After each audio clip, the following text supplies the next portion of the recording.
stock split. Artinya stock split itu apa? Dia memisahkan menjadi harga yang lebih harga yang lebih murah. Tujuannya untuk apa sih? Ya biar bisa, misalkan nih kalau kalian punya harga satu saham ini, kalian pengen jual setengahnya, nggak bisa dong, karena satu sahamnya adalah 8.000. Tapi kalau kalau si BCA mengadakan stock split, kalian bisa nih, misalkan ini kalian save atau simpan, yang ini kalian jual gitu. Jadi gunanya stock split itu adalah ya udah bisa di split sehingga kalian bisa eh, menjualnya dengan harga setengahnya atau lebih. Misalkan yang 2.000 aja yang kalian akan jual ya silahkan aja. Artinya stock split itu memberikan kemudahan untuk si pemegang saham untuk menjualkan atau membeli. Kalau membeli kan dia tinggal beli lagi, misalkan mau beli satu saham lagi nih sebesar 2.000 ya akan lebih murah daripada dia beli satu sahamnya 8.000.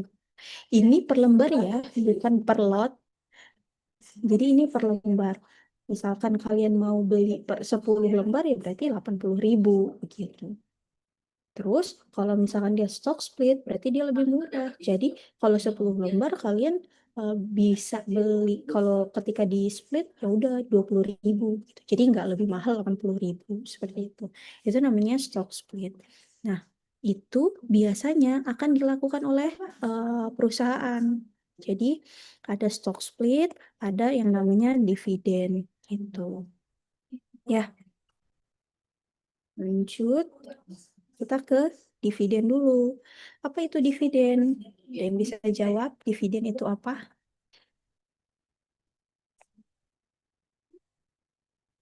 Kan udah tuh di investasi, dividen itu apa?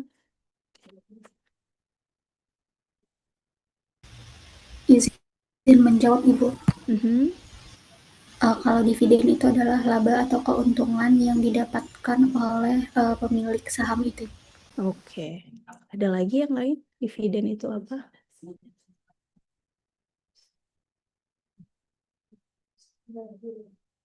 Ada lagi yang lain? Dividen itu apa? Selain Fauzia tadi, dividen itu apa? Ada lagi? SN aja salah nggak apa-apa. Kan nggak dosa. Silakan. Silakan Robertus. Mohon maaf Bu, izin off cam karena jaringan. Oke. Menurut saya, dividen itu adalah keuntungan yang didapatkan oleh pemegang saham ketika menginvestasikan dananya untuk membeli saham dari perusahaan tersebut, yang di mana keuntungannya itu bisa didapatkan dalam bentuk cash atau tunai atau juga dalam bentuk saham. Oke. Ada lagi yang lain?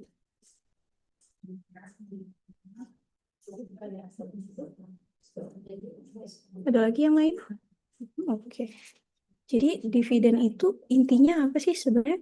Dividen itu adalah persentase laba.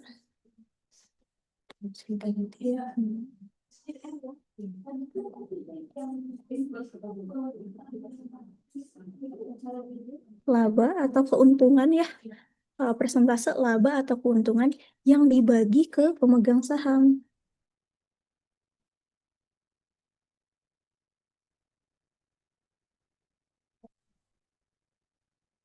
Yang dikatakan Fauziah dan Robertus itu benar ya.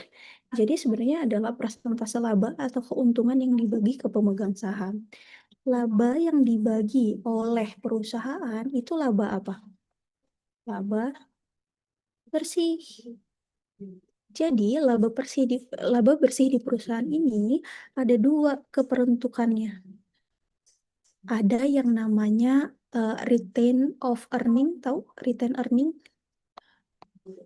Retain earning artinya ini laba ditahan. Kalau misalkan di akuntansi itu ini adalah laba ditahan. Laba ditahan ini gunanya untuk apa sih sebenarnya? Laba ditahan ini gunanya untuk membeli perusahaan bisa membeli eh, membeli alat modal yang lain, misalkan nih tanah untuk ekspansi perusahaannya, mesin yang baru untuk lebih ekspansi lagi usahanya gitu. Misalkan mesin jahit, misalkan dia tailor gitu, dia beli mesin jahit lagi dan sebagainya. Membeli untuk kebutuhan investasi gitu ya. Itu retain earning, laba ditahan. Jadi laba bersih di perusahaan itu ada dua gunanya, untuk retain earning atau laba ditahan untuk pengekspansian dari perusahaan. Nah, lalu yang kedua peruntukannya itu adalah untuk dividen atau dibagikan ke pemegang saham. Jadi ada retain earning, ada namanya dividen. Dividen itu yang dibagikan ke pemegang saham atau diberikan ke shareholders. Nah, benar yang diberikan tadi bisa diberikan dalam bentuk tunai atau dalam bentuk saham kembali. Atau ada lagi yang diberikan dalam bentuk properti atau diberikan lagi dalam bentuk yang lain. Tapi di sini kita akan bahas dividen itu akan diberikan secara tunai dan secara saham lagi. Ya, itu untuk dividen. Nah, di sini dividen itu merupakan persentase keuntungan perusahaan yang dibagikan perusahaan kepada para pemegang saham sesuai dengan jumlah saham yang dimiliki. Ya, istilah penting dalam dividen itu yang pertama ada yang namanya declaration date. Artinya declaration date itu apa? Kalian pengen beli saham nih, kalian pengen tahu keuntungan yang kalian dapat itu berapa sih sebenarnya kalau saya investasi ke saham ini gitu ya. Maka yang harus kalian tahu istilah pentingnya dulu, karena di setiap perusahaan itu pengen tahu nih ada yang namanya tanggal-tanggal penting untuk dividen. Nah, kalau declaration date itu adalah tanggal diumumkannya akan diberikan dividen kepada pemegang polis. Ya, ini tanggal akan dibagikan dividen gitu. Itu namanya declaration date. Sedangkan kalau record date itu adalah tanggal di mana perusahaan mengumpulkan nama-nama yang akan diberikan dividen.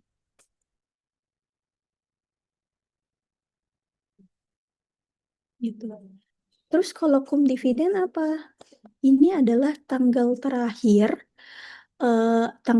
aktivitas jual beli saham itu dapat dibeli.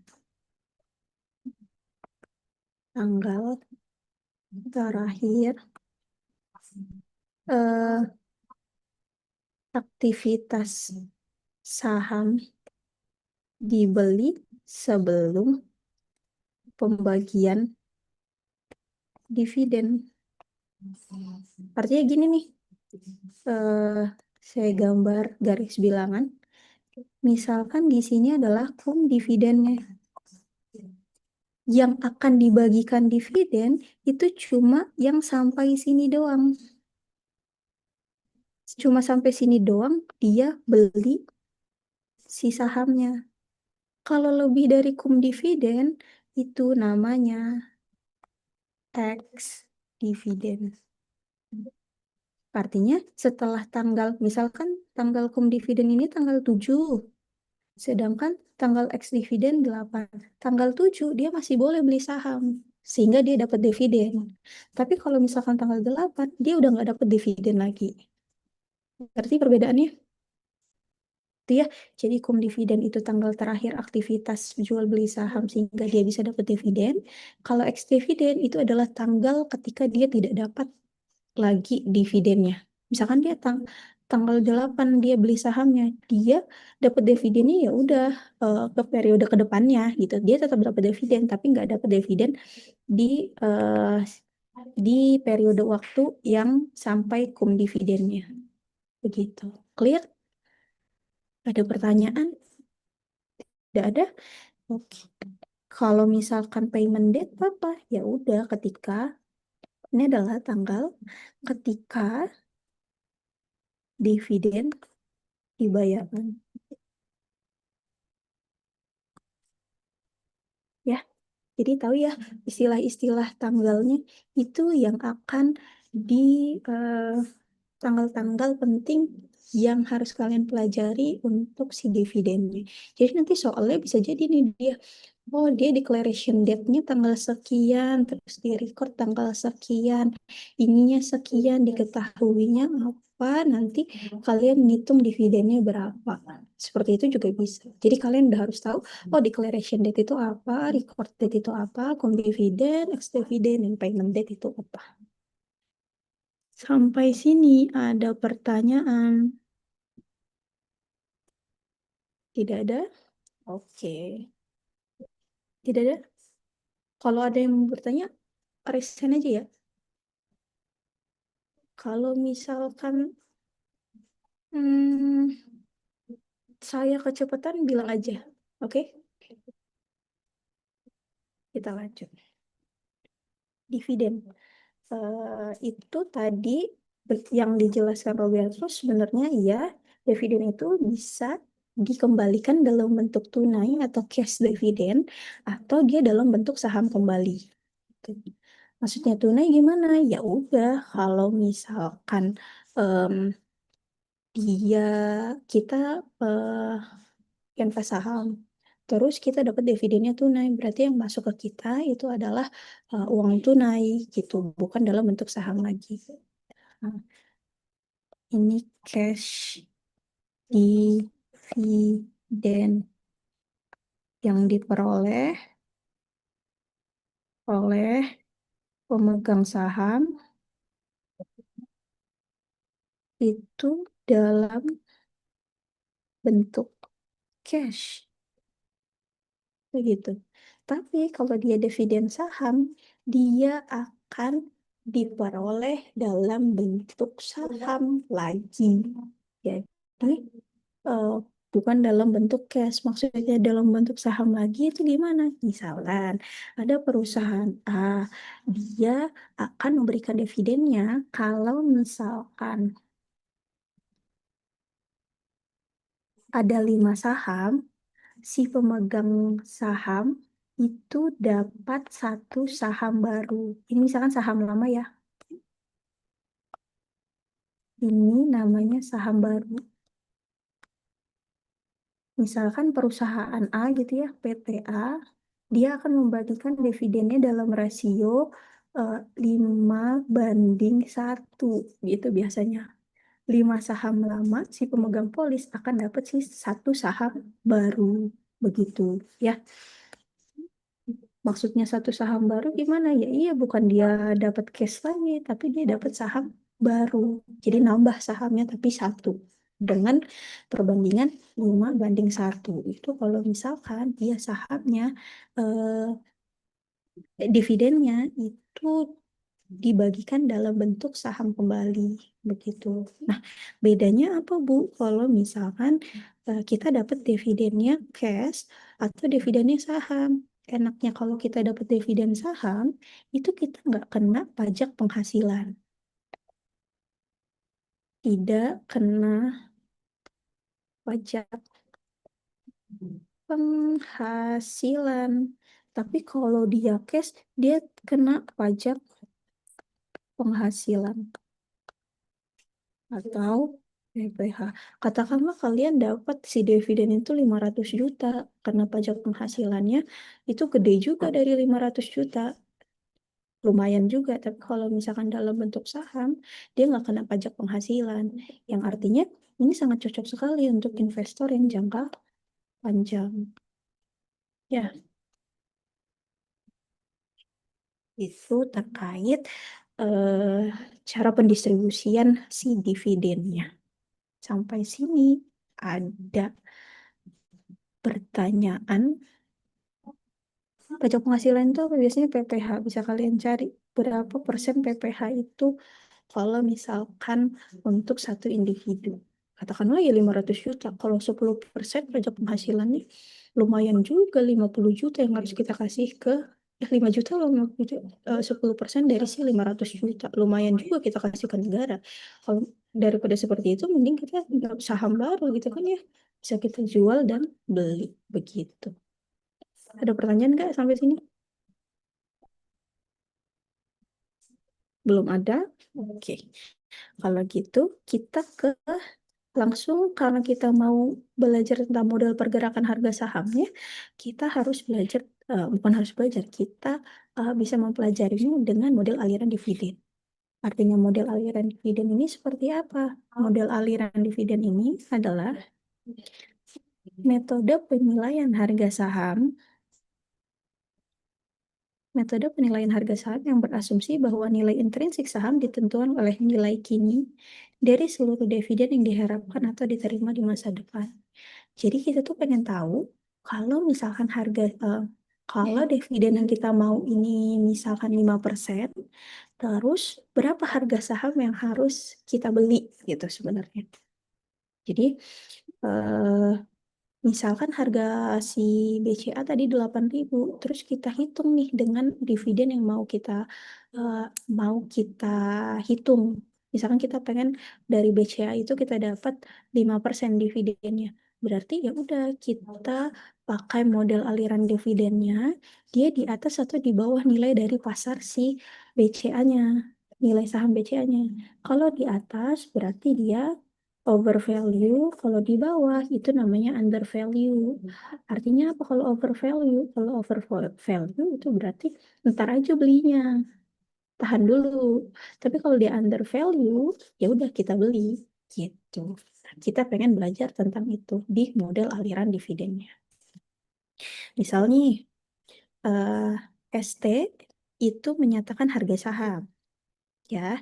D itu adalah dividennya. Terus kita mau ngitung si returnnya sehingga kita akan dapat nilai persamaan umum dari return, persamaan umum dari si model arisan dividennya. Kita mulai dari si RT plus 1 itu sama dengan selisih harga sahamnya ditambahkan dengan nilai dividennya dibagi dengan si harga sahamnya. Maksudnya selisih harga saham Pak ST plus 1, misalkan hari ini harga sahamnya 5.000, besok harga sahamnya 6.000, ya udah selisihnya berarti 1.000. Itu ya, ditambahkan dividennya berapa dibagi dengan si harga saham saat ini berapa. Oke, kita turunkan terlebih dahulu.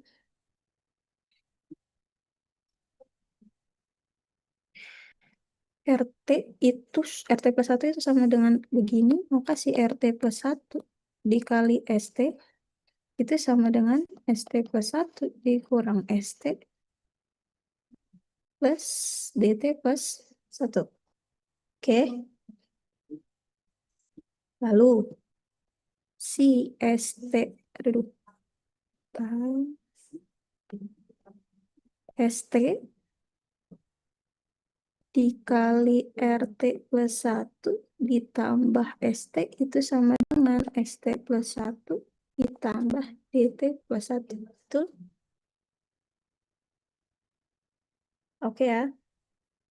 Lalu kalau gini berarti ST 1 plus RT plus 1 itu sama dengan ST plus 1 ditambah DT plus 1. Sehingga kalau misalkan ST aja berarti 1 per 1 plus RT plus 1 dikali ST plus 1 ini ditambah 1 per 1 plus RT plus 1 dari DT plus 1. Clear? Ada pertanyaan?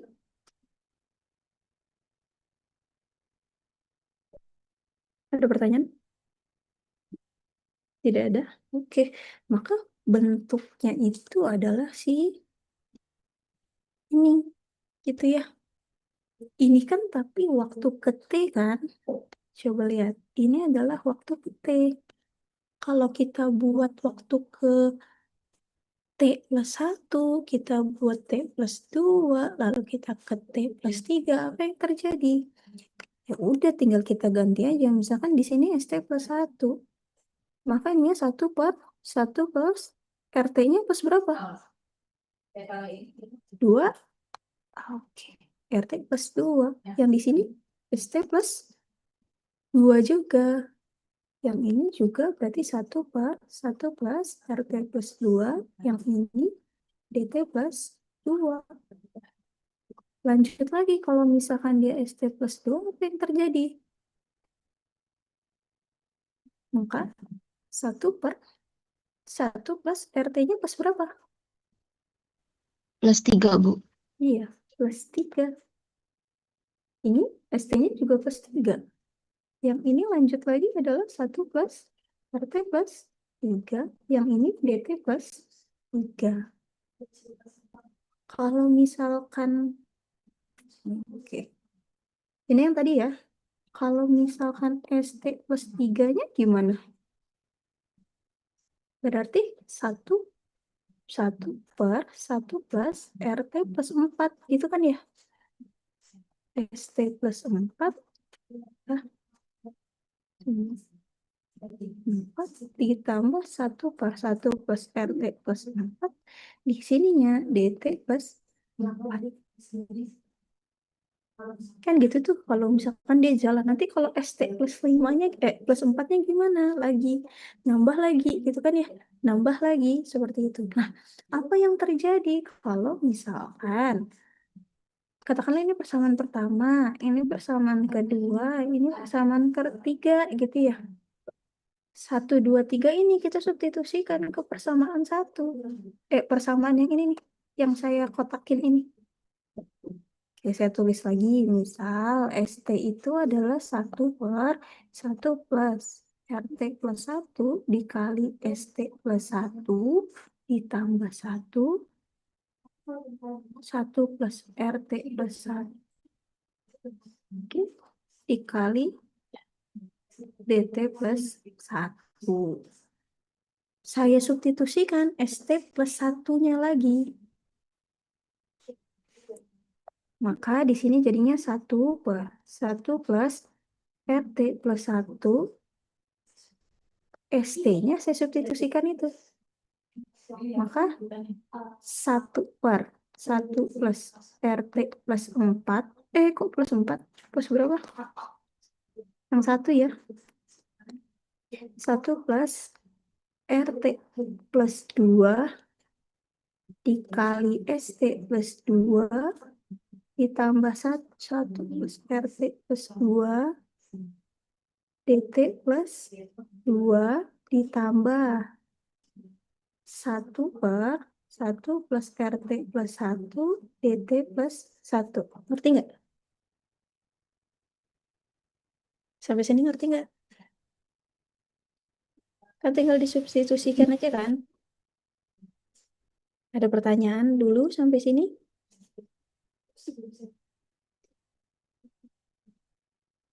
Ada pertanyaan nggak sampai sini?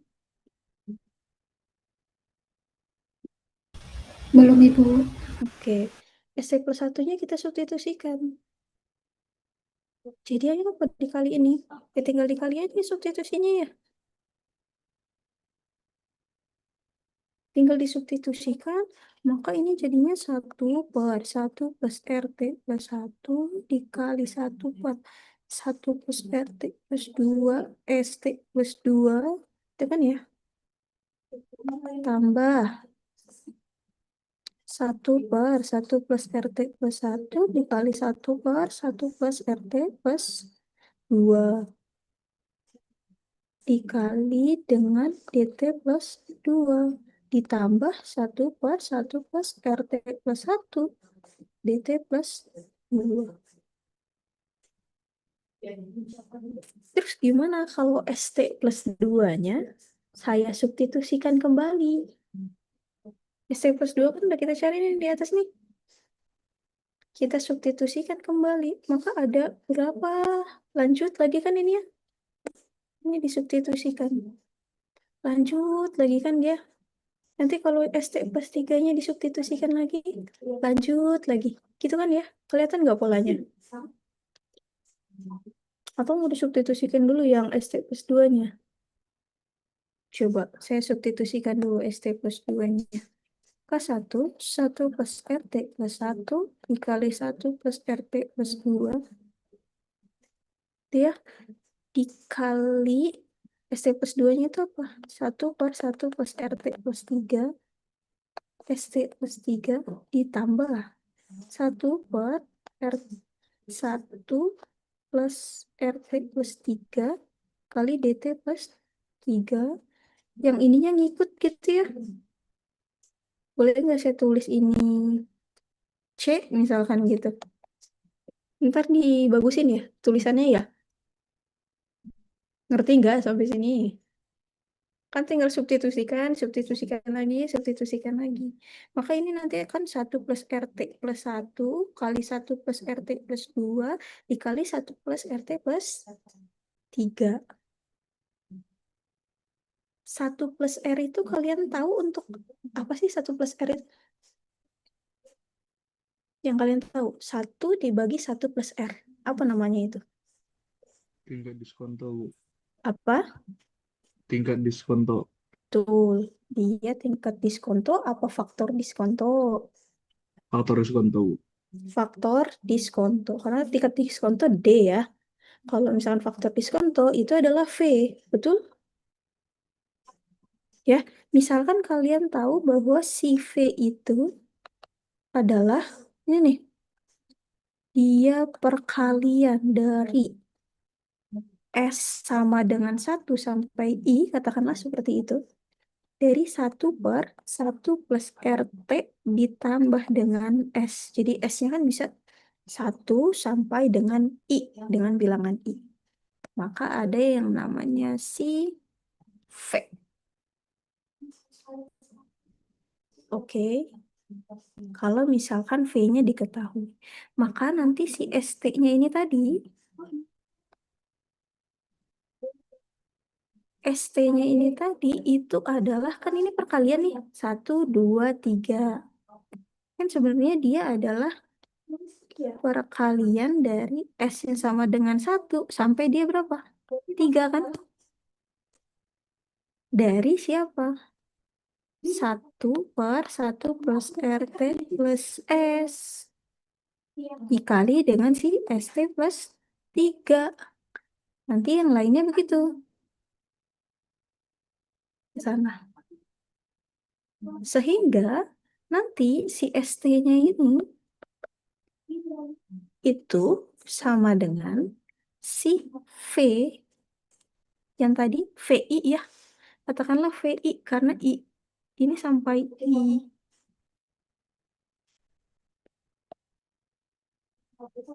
Ini adalah si VI dikali dengan ST plus 3. Oh, maksud saya nanti ini diperumum gitu kan ya. Kan ini nanti diperumum nih, ini panjang nih. Ya, kehapus. Sebentar. Udah saya hapus.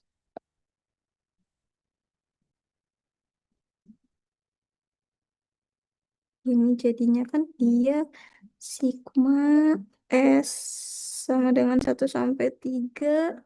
Ini dari 1 per 1 plus RT plus S dikali ST plus 3.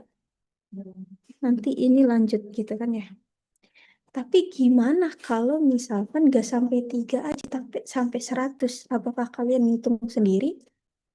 Kan enggak. Maka kita perumum. Misalkan ini dia sampai I nggak tahu berapa.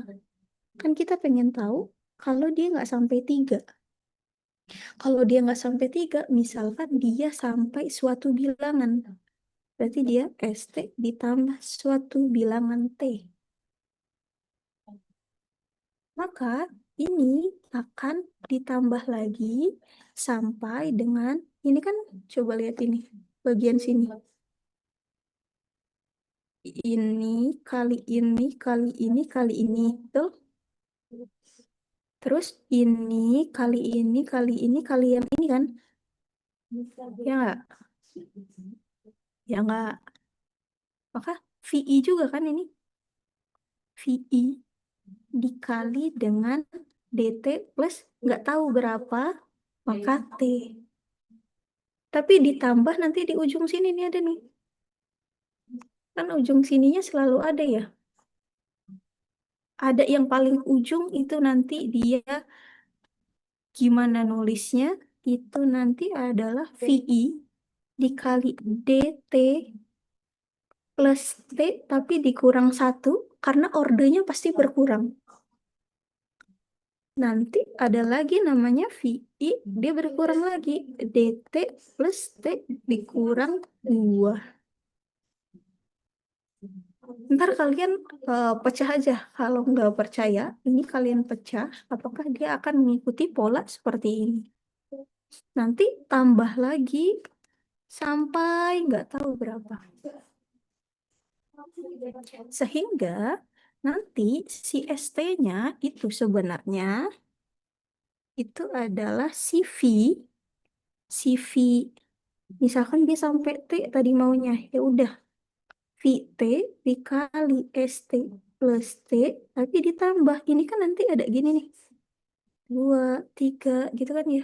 Maka ini jadinya sigma, I-nya dimulai dari 1 sampai nggak tahu berapa, misalkan tak hingga, dari CVI dikali DT plus I.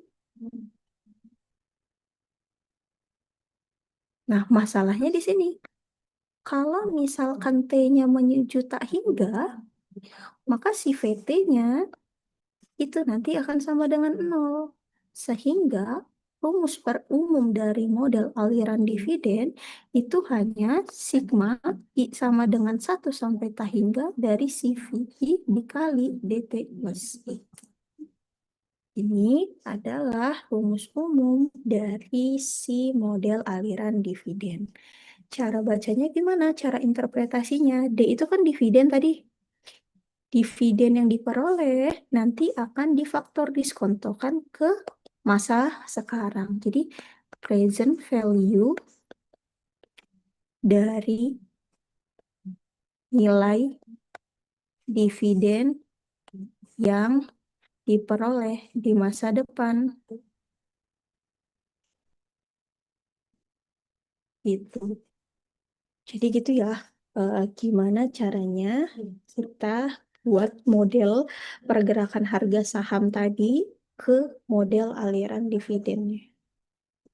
Sampai sini ada pertanyaan? Silahkan.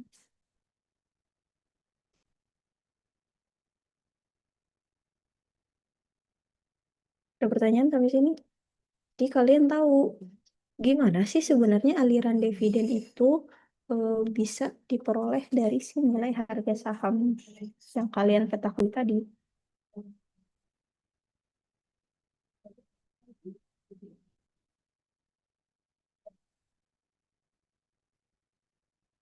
Ada?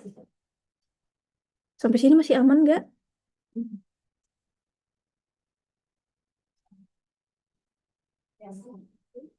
Baru modelnya ini ya, belum ke soal ini. Baru model.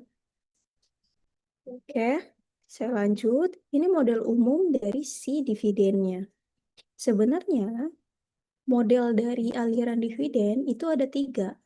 Ada, ini variasi modelnya, ada dividen tetap. Artinya dividennya itu akan diterima konstan.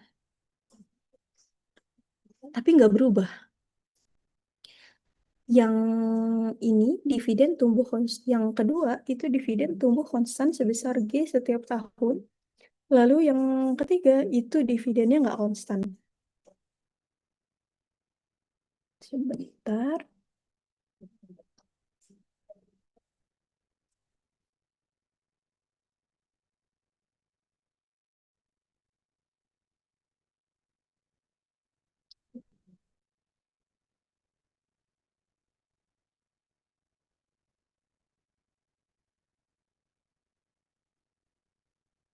Oke.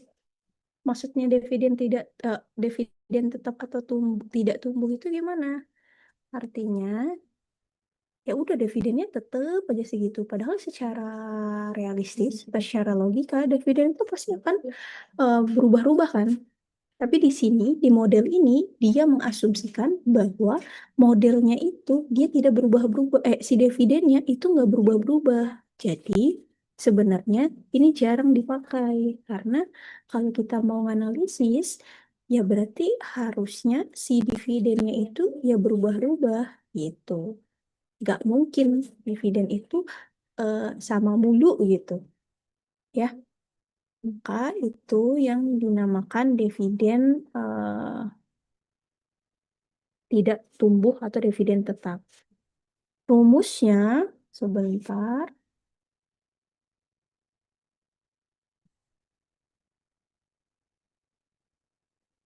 Rumusnya itu adalah, misalkan P0 itu harga saham saat ini. Ini ya, harga saham saat ini. Itu kalau dia dividennya tetap atau tidak tumbuh, itu adalah D per R. D per R itu apa? D itu dividennya. D itu adalah dividennya, tapi R itu adalah required return-nya. Ini dividen, yang ini adalah required return-nya. Ini nanti diasumsikan, maunya berapa persen. Jadi sesimpel itu kalau misalkan dia dividen tetap, artinya dividennya ini tetap, tidak berubah, required return-nya juga tetap atau tidak berubah. Yang mana itu tidak menggambarkan eh, keadaan gitu.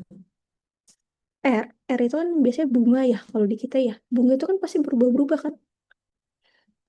Dividen itu juga berubah-berubah, tergantung bunganya berapa, dari bunga efek kemana? Ke harga sahamnya. Kalau harga sahamnya berubah-berubah, berarti dividennya juga berubah-berubah gitu. Ini kalau rumus untuk variasi model dengan dividen tetap. Tapi kalau misalkan dia dividennya tumbuh konstan sebesar G setiap tahun, itu gimana? Sama aja. Maksudnya dia ini kalau di dividen tumbuh konstan sebesar G, jadi dividennya itu tumbuh konstan sebesar G. Ini sebenarnya tetap juga, tapi dia agak lebih masuk akal lah daripada si dividen tetap tadi. Rumusnya P0 itu adalah D dibagi R kurang G. Jadi required return-nya dikurangi dengan si grow-nya, tingkat pertumbuhannya. G itu grow ya, makanya dia dibilang G. Nah, D dibagi dengan R. Tapi si D ini itu adalah D0 dikali 1 plus G. Katakanlah ini D0 gitu ya. D0 ditambah 1 plus G. Itu dividen tumbuh konstan sebesar G setiap tahun. Di model ini, dia mengasumsikan R-nya harus lebih besar dari G-nya. Kalau misalkan R-nya lebih kecil dari G-nya, berarti ini negatif. Nggak mungkin kan ada nilai negatif di pertumbuhan harga saham. Maka untuk dividen tumbuh konstan sebesar G tiap tahun itu rumusnya adalah D for R min G. Dengan D itu sendiri adalah D0 dikali dengan 1 plus G. Lalu kalau misalkan dividen tidak konstan gimana? Ya udah, misalkan 3 tahun tingkat pertumbuhannya itu 5%. Tapi nanti tahun keempat dan seterusnya itu 10%. Jadi dia nggak konstan. Biasanya kalau dividen tidak konstan, ini cocok untuk perusahaan yang masih berkembang.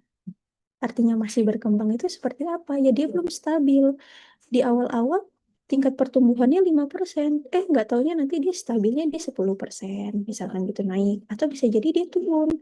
Tingkat stabilnya itu di 3% misalkan. Nah, Kalau yang ini cocoknya untuk apa? Dividen tetap atau yang konstan ini? Yang sudah settle perusahaannya. Jadi dia pasti akan memberikan seperti itu, sebanyak itu dividennya. Tapi yang masuk logika sebenarnya adalah dividen yang tidak konstan. Karena dia bisa berubah-ubah tergantung dari si marketnya seperti apa. Karena kadang-kadang kita nggak bisa juga meramalkan harga market itu tepat gitu. Makanya ada yang namanya kayak trading gitu, tahu kan ya? Atau yang kalian kenal apa Timothy gitu ya. Kalau belajar si trading itu kita pengen cari alfanya gitu ya. Alfanya itu gimana biar kita bisa memprediksi market itu sesuai dengan apa yang kita inginkan. Kata market naik, kata kita naik berarti marketnya naik gitu. Maunya seperti itu. Nah, itu ya. Maka ini variasi modelnya adalah dividen tetap, dividen tumbuh konstan, dan dividen tidak konstan. Ada 3 ya jadinya. Tapi rumus umumnya yang tadi, yaitu adalah dividen di present value kan. Artinya dividen yang diperoleh di masa depan kita present value kan di masa sekarang. Oke, sampai sini ada pertanyaan?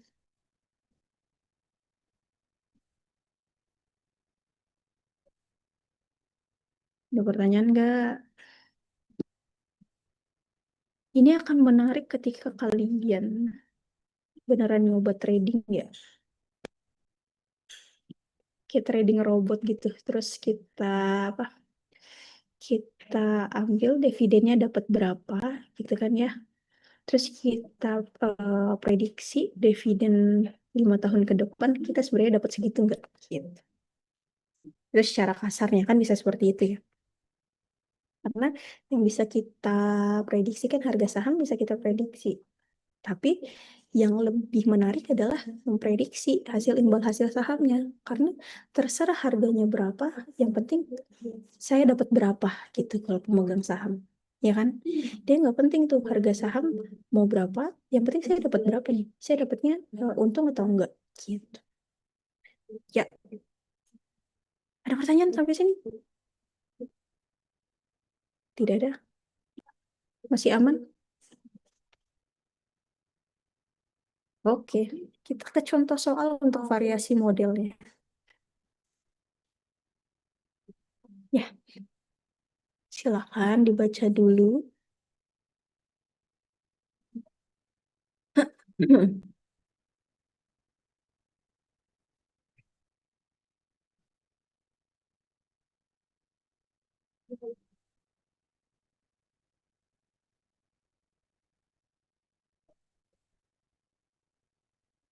Sudah? Oke. Sebuah perusahaan publik, ingat ya perusahaan publik itu maksudnya apa? Perusahaan yang sudah IPO gitu ya. Artinya IPO apa? Dia sudah menjualkan sahamnya ke pemegang saham. Jadi sudah dijual. Artinya lembar sahamnya sudah dijual gitu. Maksudnya dia perusahaan publik ya. Perusahaan publik PTA baru saja membagikan dividen sebesar 100 rupiah per lembar saham pada akhir tahun ini. Perusahaan diperkirakan akan mampu menjaga pertumbuhan dividen konstan sebesar 5% per tahun di masa mendatang. Seorang investor tertarik membeli saham perusahaan tersebut dan ia menginginkan tingkat pengembalian record return-nya itu 12% per tahun atas investasinya. Berapakah nilai intrinsik saham menurut model aliran dividen? Nah, ini model yang mana nih?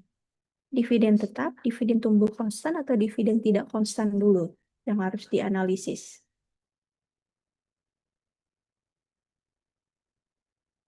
Satu, dua, atau tiga? Ayo, satu, dua, atau tiga? Yang jawab satu, raise hand deh. Ngantuk kalian ini ya? Yang jawab satu, raise hand.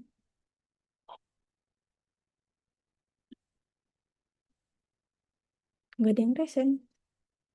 Yang satu. Kalau yang dua, Fauzia. Coba lihat. Oh, banyak yang dua. Oke. Bedanya satu sama dua apa sih sebenarnya? Kalau satu dia nggak ada tingkat pertumbuhannya ya. Tapi kalau misalkan yang nomor dua itu ada tingkat pertumbuhannya. Maka benar ini adalah si dividen konstan dengan tingkat pertumbuhannya juga konstan.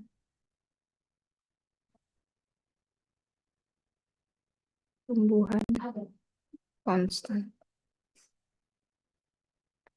Maka yang 100 ini apanya sih? 100 itu apanya? Si D-nya ya. D0-nya. Ini si, ya betul, si D0-nya. Lalu yang 5% siapanya? G. Betul. G. Lalu si 12% siapanya?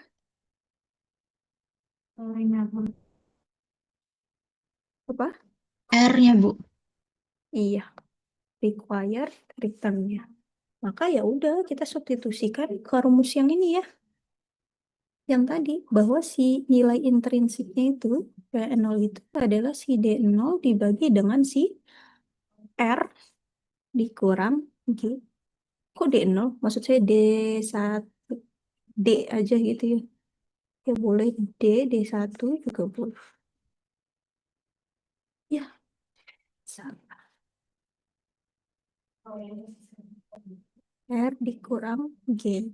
D-nya ini adalah D0 dikali dengan 1 plus G per R dikurang G.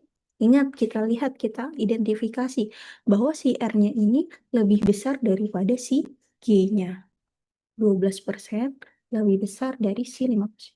Maka R itu lebih besar dari G-nya. Betul ya? Maka tinggal kita hitung. D-nya adalah si 100 dikali dengan 1 plus G. G-nya 5%. Udah kita substitusikan 5%. Dibagi dengan si 12% dikurang 5. Berapa tuh hasilnya?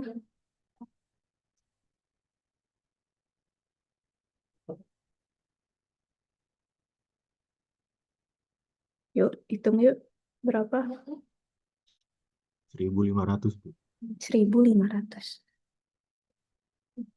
Maka si nilai intrinsiknya 1.500. Nah, nanti kalian bandingkan sebenarnya si PTA ini nilai sahamnya berapa? Misalkan tadi BCA ya. BCA. BCA tadi kan 8.000 ya. Misalkan PT BCA. Itu kan tadi nilai sahamnya 8.000. Tapi kalian ngitung si model aliran dividennya itu tadi dapat 1.500. Apa yang harus dilakukan? Artinya kan si 1.500 ini kurang dari si 8.000 tadi kan? Ya enggak? Nah, jadi apa yang dilakukan kalau kayak gitu? Atau apa yang terjadi ketika nilai yang kalian analisis itu kurang dari si harga saham yang sebenarnya gitu maksudnya? Ada yang bisa jawab?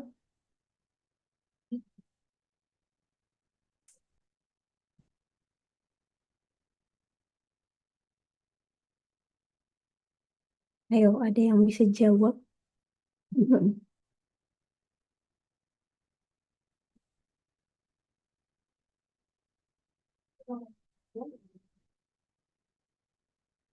Kalau misalkan nilai intrinsik kalian kurang dari harga saham yang sebenarnya, itu namanya overvalue. Artinya overvalue apa? Berarti si harga saham BCA ini eh, dinilai lebih gitu. Tapi apakah itu hal yang baik? Tidak. Kenapa? Kalau misalkan dia overvalue, yang harus kalian lakukan itu adalah kalau kalian udah punya sahamnya, itu di hold dulu kalau mau dijual atau dibeli. Tapi kalau kalian mau beli, ya wait dulu. Tunggu harganya nggak overvalue. Kalau undervalue, itu baru kalian beli. Undervalue itu gimana? Harga ini lebih besar daripada harga sebenarnya. Itu namanya under value. Ngerti? Jadi kalau kita mau melihat pergerakan harga saham itu seperti itu. Sampai sini ada pertanyaan?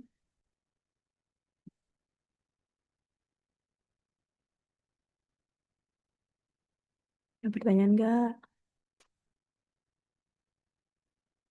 Ingat ya, kalau under value, mending beli. Tapi kalau over value, itu hold dulu atau wait dulu untuk belinya. Itu. Jadi sebenarnya kalian sudah bisa gitu meramalkan, misalnya di satu perusahaan, kalian itu mau beli atau jual si saham kalian yang ada di situ. Dengan cara ngitung si model aliran dividennya ini. Gitu. Ya, ada pertanyaan sampai sini? Tidak ada? Oke, kita lanjut ke contoh selanjutnya. Nah, contoh selanjutnya itu ada, nah ini model yang mana dulu nih? Model 1, 2, atau 3? Yang tadi, oh baca dulu deh, baca dulu.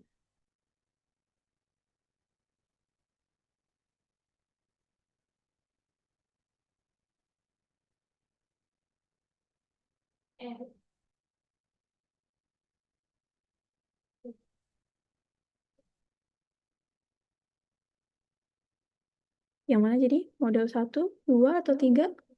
Sudah terlihat ya, karena pertumbuhannya berbeda atau tidak konstan, berarti dia adalah model yang ketiga.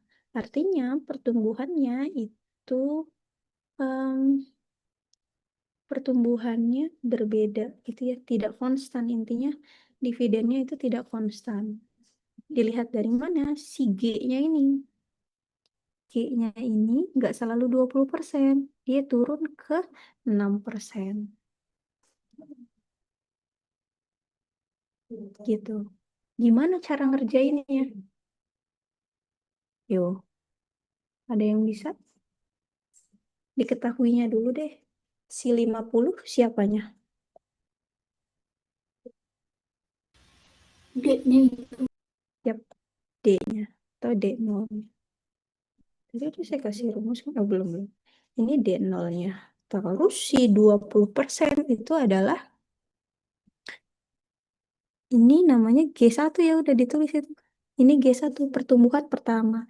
Pertumbuhan pertama dia sampai tahun berapa? Dia bilang kan PTB merupakan perusahaan yang sedang mengalami fase ekspansi. Pada akhir tahun terakhir, perusahaan membayarkan dividen sebesar 50 rupiah per saham.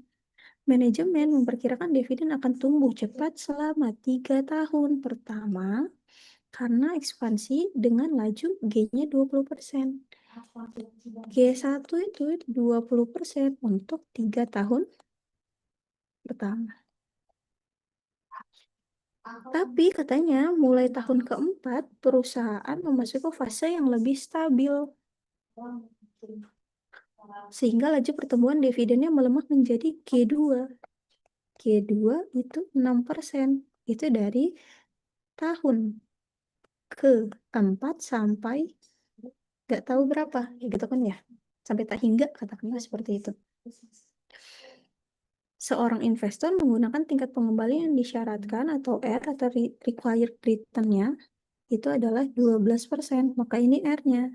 Maka nilai intrinsiknya berapa? Yang tadi kita pengen nyari si P0 tadi. Sehingga kita bisa memutuskan kita beli atau enggak sih sebenarnya nih saham gitu. Ya, tapi ini agak berbeda perhitungannya dengan yang tadi. Kalau yang tadi kan ya udah langsung aja gitu ya. Kalau ini kita gambar dulu garis bilangannya. Ini tahun 0, 1, 2, 3, 4, ini hingga katakanlah gitu. Tahun ke-0 dia dapat dividennya berapa?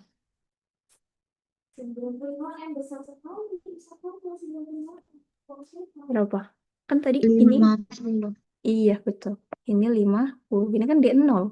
Maka dividen tahun ke-0. Tapi kalau misalkan dividen tahun pertama dia berapa?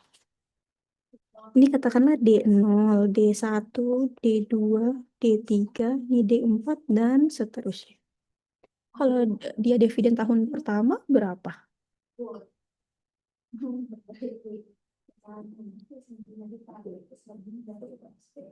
Yang kayak gini, tetap aja sama yang kayak tadi. D0 ditambah si growth-nya. Dikali dengan 1 ditambah growth-nya. Maka ini adalah 50 dikali 1 plus growth di tahun pertama 20% apa 6%? 20, Bu. Maka di sini 20%. Di tahun kedua gimana? Di tahun kedua berarti 50 dikali 1 plus 20% pangkat 2. Di tahun ketiga gimana? Gini ya, kita tulis. Berarti 50 ditambah 20%. Lah, salah. Di tahun ketiga itu 50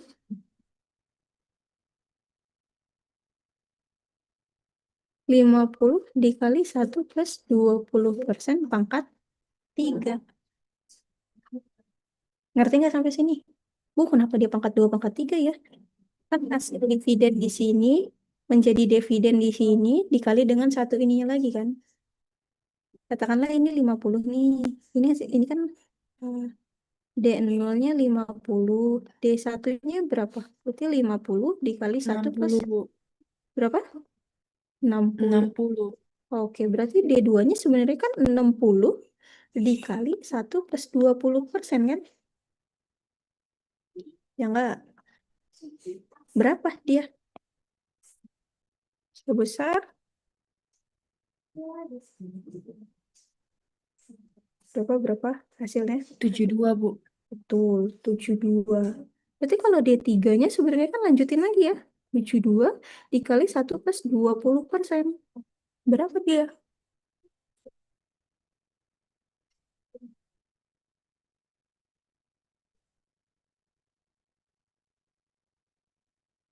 86,4, Bu. 86,4. Terus kalau D4-nya gimana nih? Nih, D4 kita mau cari. D4 itu dapatnya dari mana? Berarti kan D3 gitu ya. Kan kayak gitu mulu kan. D0, kalau D1 berarti D0 dikali dengan growth-nya. D2 berarti D1 dikali dengan growth-nya. D3 berarti D2 dikali dengan growth-nya. Berarti kalau D4 gimana? Ya berarti D3 dikali dengan growth-nya. Growth ketika tahun keempat itu 20% apa 6%? 6%, Bu. Maka di sini 6%. Sehingga D3-nya tadi berapa? 86,4 dikali 1 plus 6%. Berapa hasilnya?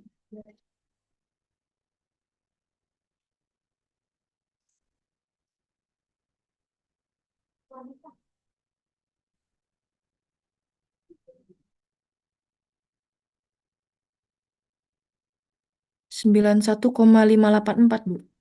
91,584. Nah, kita udah tahu nih. Tapi kan ini sebenarnya sampai tahingga ya? Ya enggak? Kita menghitung dia sampai tahingga sebenarnya. Tapi kita cuma berhenti sih sampai D4 aja. Tapi kan sebenarnya kalau D5 growth-nya berapa? 20 apa 6%?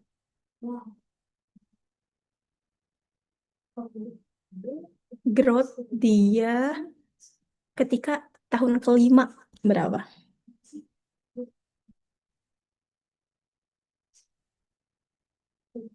6% apa 20%? Apa gede yang jawab ya? Tidur ya?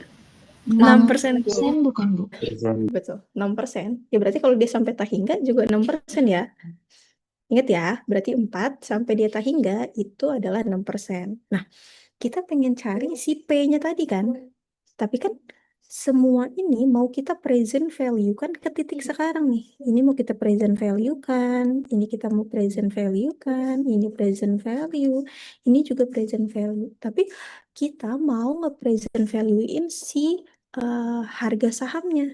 Ketika di sini nih, ketika D sama 4, D4-nya ini kita mau present value, tapi dia present value-nya ke D3 dulu.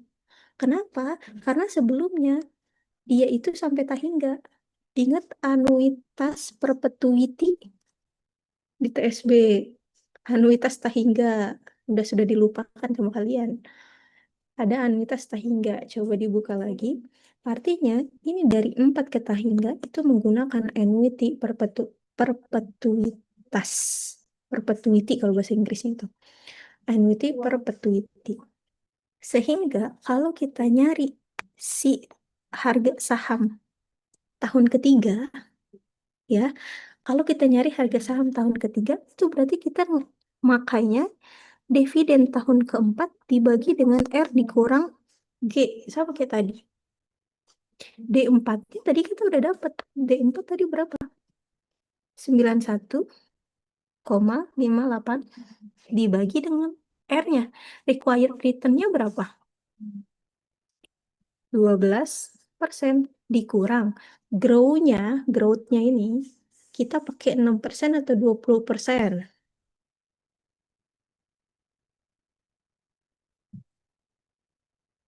6% apa 20%? 6% Ibu. 6%. Kenapa? Karena yang konstan itu yang sampai perpetuitas tak hingga itu pakai G26%. Iya. Ada lagi yang lain? Ada lagi yang lain? Kenapa? Iya, dia konstannya sampai tak hingga itu adalah 6%, betul. Tapi ada lagi kenapa dia pakai 6%? Karena dia konstan tadi, berarti kan R diwajibkan harus lebih dari G. Ya enggak? Yang ini tadi. R-nya harus lebih besar dari G. Sesimpel itu. Kalau dia R lebih besar dari G, ya berarti kan yang 6%, bukan 20%, begitu ya. Sehingga si harga saham tahun ketiganya berapa? Hasilnya.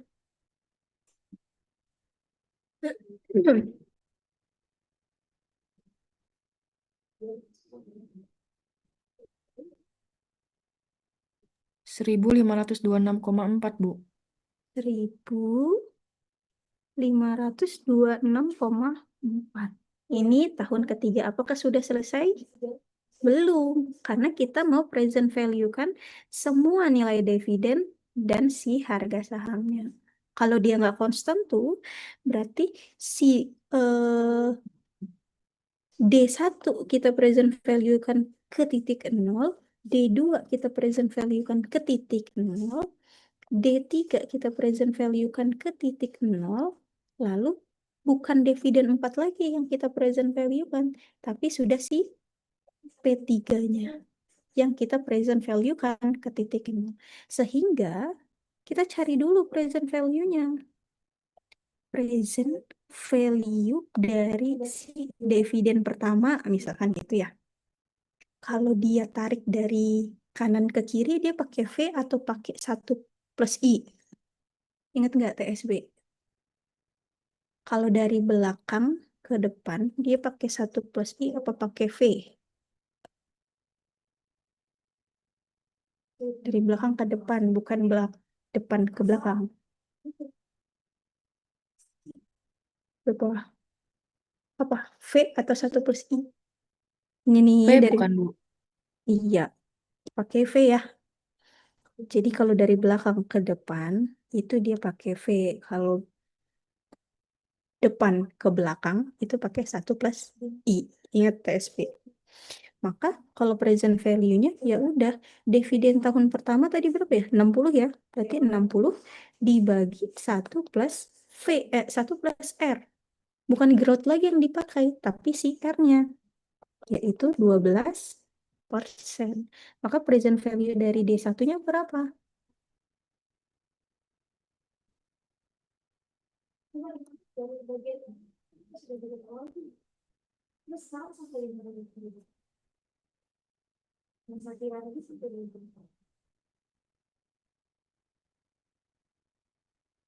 Berapa? Ada yang udah dapat?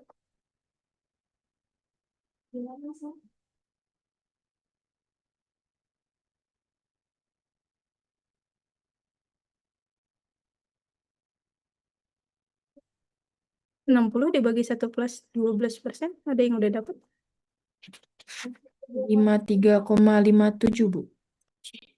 53,57. Terus kita cari lagi present value dari D2. Bu, kenapa D0 nggak di present value kan? Nah kan dia udah di situ, gitu ya. Yang kita present value kan adalah dividen tahun yang ke depan. Maka D2 dia berapa? Si 72 dibagi dengan berapa kali dia mundurnya? Sekali apa 2 kali? Karena dia 2 kali nih. Bu. Iya. Ini kan gini ya. 1, 2. Maka ya udah. 1 plus 12% pangkat 2. Berapa jadinya? 57,39. 57,39. Terus present value yang dividen ketiga. Present value dividen ketiga berapa? 86,4. Dia mundurnya, dia majunya apa mundur ya? Mundurnya berapa kali? 3 kali kan ya? Karena 3 kali 1 plus 12% pangkat 3. Berapa hasilnya? 61,49, Bu. 61,49. Yang terakhir, kita enggak present value D4-nya. Kenapa? Yang mau kita present value ini itu kan D4 sampai tahingga. D4 sampai tahingga itu dia pakainya konstan. Yang ini. Sehingga ya di present value kan bukan lagi D4 tapi P3-nya. Makanya ini present value dari P3. Sehingga P3-nya tadi berapa ya? 1526. 26,4 dibagi dengan berapa kali dia ke belakang? Hitungnya dari P3. P3 kan titiknya di sini nih. Jadi berapa kali dia ke depan? Sama dengan D3. 1 plus 12% pangkat 3. Ada yang bertanya nggak sampai sini?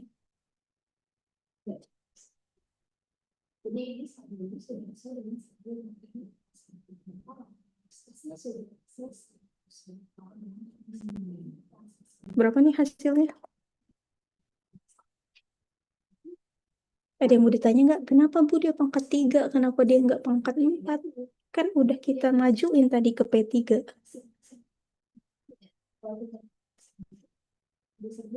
Yo, berapa nih hasilnya? 1086,46, Bu. 1086,46. Sampai sini ada yang mau ditanya nggak? Terus nilai intrinsiknya berapa, Bu? Ya udah ditambahin aja. Si present value dari dividen pertama 53,57 ditambah 57,39 ditambah 61,49 ditambah si 1086,46. Berapa hasilnya nih?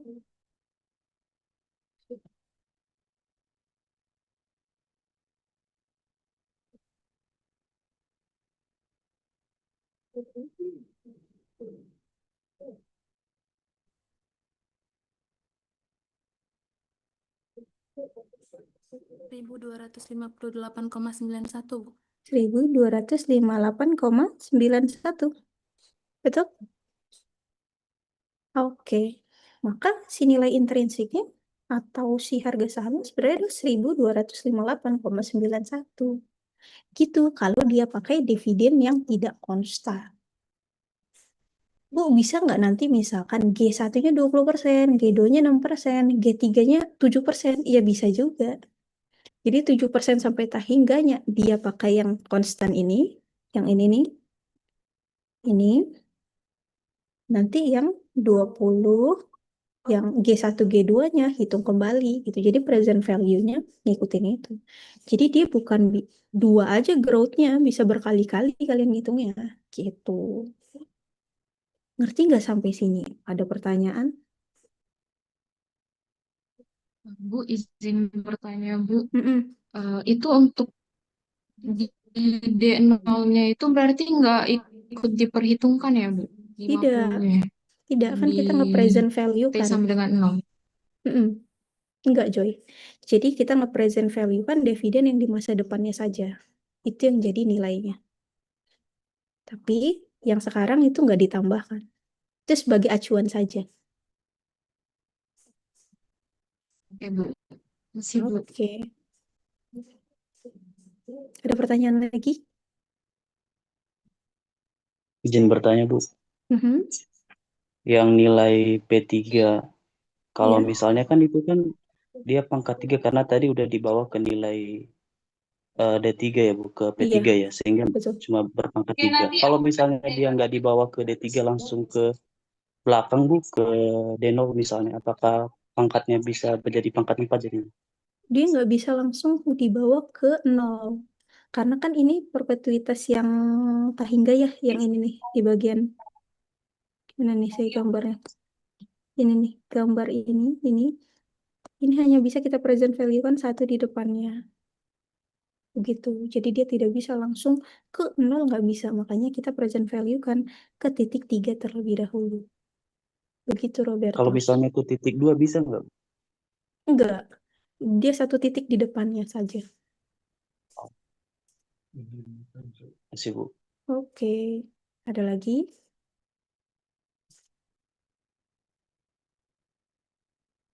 Ada lagi? Jadi selanjutnya ngapain Bu? Ya tinggal kita bandingkan nilai saham yang ada gitu ya. Yang kayak tadi. Misalkan saham BCA 8.000.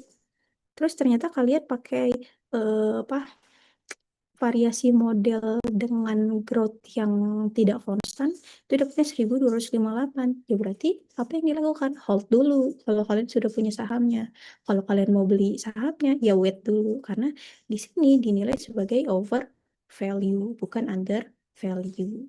Ingat kalau over value ntar aja belinya, tapi kalau under value boleh kalian beli begitu. Ada pertanyaan?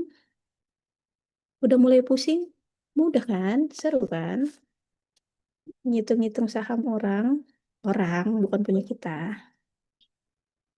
Kalau punya kalian juga nggak apa-apa kalau kalian udah mulai beli saham. Jadi gitu ya cara nganalisis dividennya. Sampai sini ada yang mau bertanya nggak?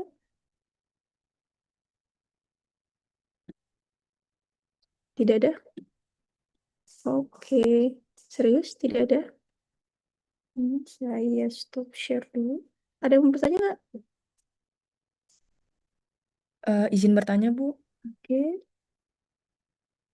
Tadi kenapa kalau misalnya overvalue itu, kalau misalnya kita udah punya sahamnya itu di hold dulu ya, Bu? Iya, jangan diapa-apain dulu. Jangan dijual atau nambah lagi gitu sebenarnya. Jadi kalau misalkan itu nilainya itu kalau over value itu terlalu over dia bisa jatuh lebih cepat gitu takutnya. Jadi nanti aja gitu di hold dulu. Tapi kalau misalkan dia under value dia bisa naik lagi itu nilainya sehingga lebih baik beli gitu. Ada lagi? Cukup? Ya.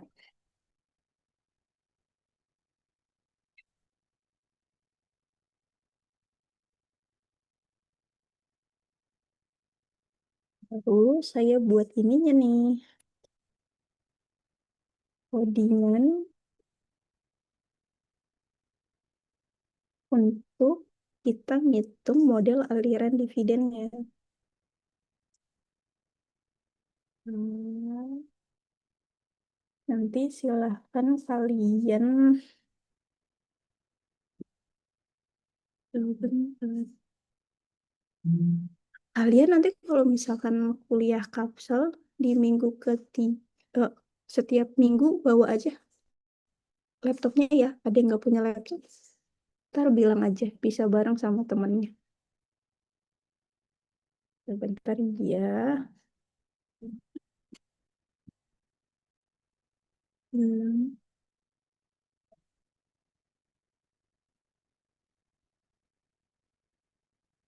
Kelihatan nggak? Nggak deh, nggak kelihatan sini. Udah? Nah, jadi di sini saya buat, ini kan tadi sahamnya saham BCA. Nah, kalian nanti coba, ini dividennya saya ambil per tahunnya itu dari tahun 2018 sampai 2023. Ini saya misalin aja, kalian bisa nyarinya di mana dividennya? Di Yahoo ya, Yahoo. Kelihatan kan ya? Nah, ini tadi saya cari di sini, kan BBCA, JK gitu ya. Ini masih saya apa? Saya misalkan aja nih dividennya. Ada 255, 285, 300 sampai 400. Kalian bisa carinya di mana? Kalian cari aja di sini.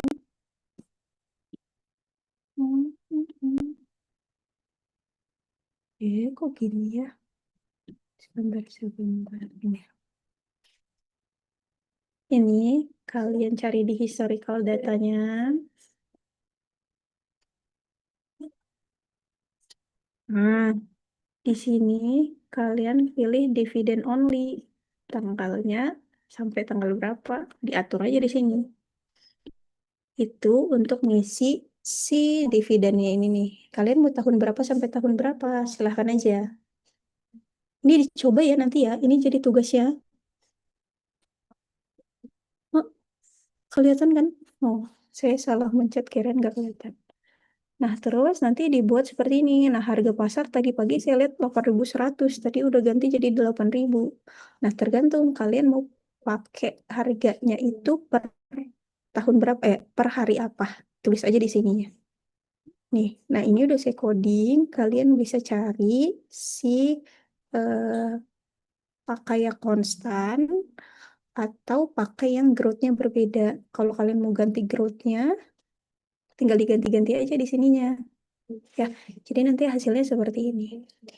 Dataset untuk BBCA-nya seperti ini. Dari tahun 2018 sampai 2023, tapi kalian cari dulu dari yang tadi, Yahoo Finance tadi. Terus nanti DDM-nya apa?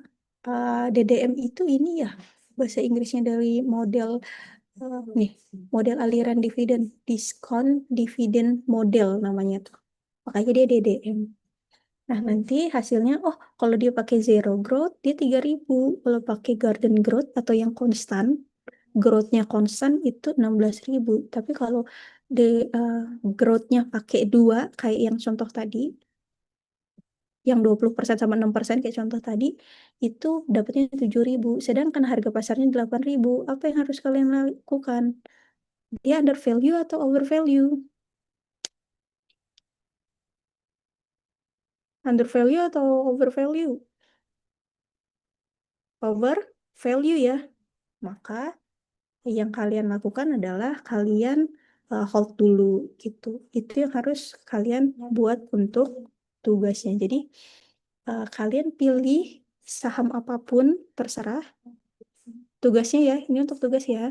Kalian pilih saham apapun terserah. Kalian buat seperti ini. Kalian analisis growth-nya, kalian bisa ganti-ganti di sini. Growth pertama mau berapa, growth kedua mau berapa. Atau kalian coba ganti-ganti growth-nya.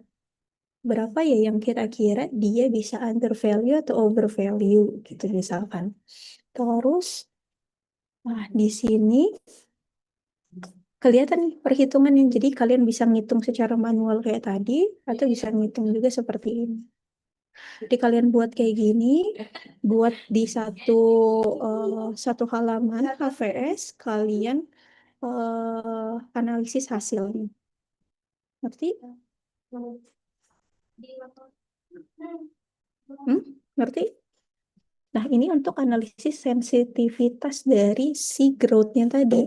Kalau growth-nya segini, dia harga pasarnya berapa? Ini bisa kalian otak-atik juga. Bisa sampai berapa sih growth-nya ini? Kalau ini kan cuma sampai 10 nih. Skalanya kalian bisa naikin sampai berapa. Jadi tergantung analisis kalian mau sampai mana gitu.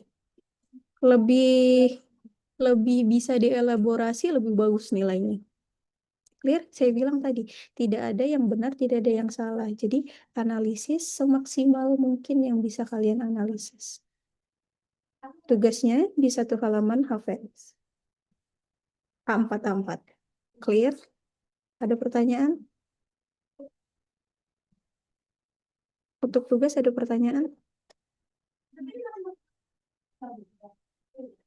Tidak ada pertanyaan, itu ya tugasnya. Nanti silakan Clarissa. Bu izin bertanya, untuk Mm-mm.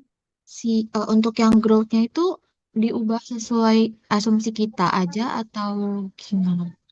Sesuai asumsi kalian. Kalian maunya gimana? Oh, biar saya nggak overvalue, saya ubah segini, Bu. Sehingga bisa dapat undervalue. Berarti growth segini, dengan asumsi growth segini, dia bisa dapatnya undervalue, bukan overvalue. Sedangkan kalau saya ubah segini, jadinya overvalue. Yang seperti itu silahkan saya berikan ke kalian. Jadi gimana cara kalian analisisnya itu terserah kalian.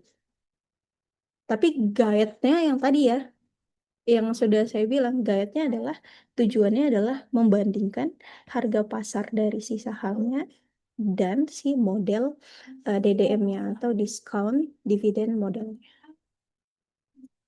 Oke, ada pertanyaan lagi? Silakan. Ini nanti saya kasih, Izin, tenang aja. Apa Robertus? izin bertanya, Bu. Mhm. Tadi kan tugas saya itu di satu halaman HVS ya, Bu. Kalau misalnya Iya, kita punya lebih penjelasan gitu, lebih dari satu HVS, itu timbal balik apa nambah satu HVS lagi? nggak ada satu halaman aja, lebih dari satu halaman nilainya saya kurangin. Oke, terima kasih, Bu. Oke. Tapi kalian jangan mindahin codingannya ke halaman HVS kalian ya, bukan itu ya. Kan yang dianalisis adalah analisis hasil ininya, bukan codingannya. Ngerti? Clear? Oke. Sebenarnya kelas kita sampai jam berapa? Jam 1 kan? Kelas kita sampai jam 1 kan sebenarnya? Ya enggak? Atau enggak? Deadline-nya mau hari ini apa minggu depan? Kan cuma satu halaman. Saya bilang. Enggak berhalaman-halaman. Ya enggak? Gimana? Izin masuk, Bu. Ya. Kalau dari saya sendiri, mungkin karena butuh penjelasan juga dari analisisnya kan pasti butuh waktu. Jadi mungkin menurut saya minggu depan bisa nggak? Oh gitu. Kan kata Robertus ya. Kan kata yang lainnya mungkin hari ini aja gitu ya. Coba yang lain gimana? Hari ini atau minggu depan?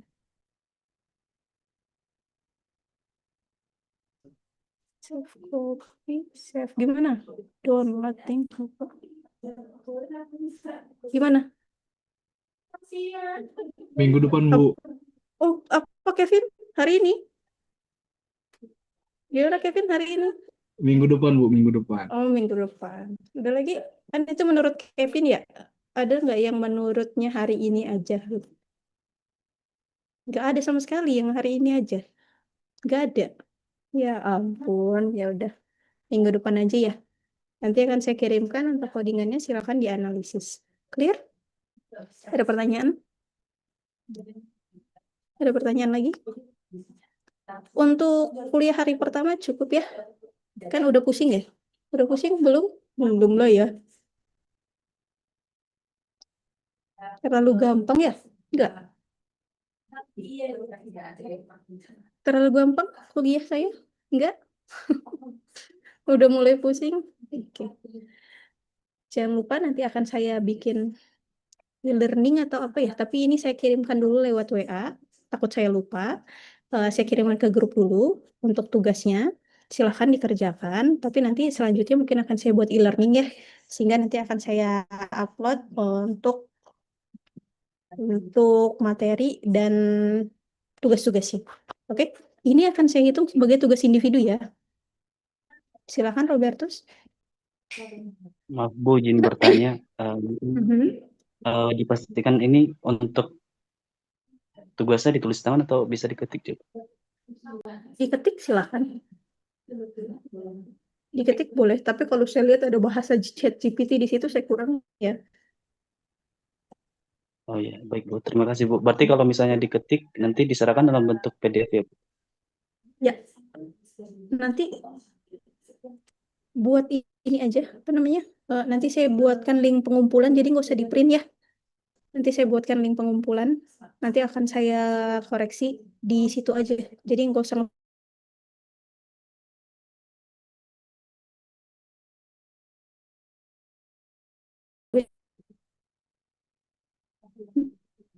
suara saya terdengar. Ingat ya, satu halaman aja ya.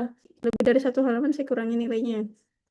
Jadi nggak usah basa-basi. Yang penting langsung ke intinya apa, gitu ya.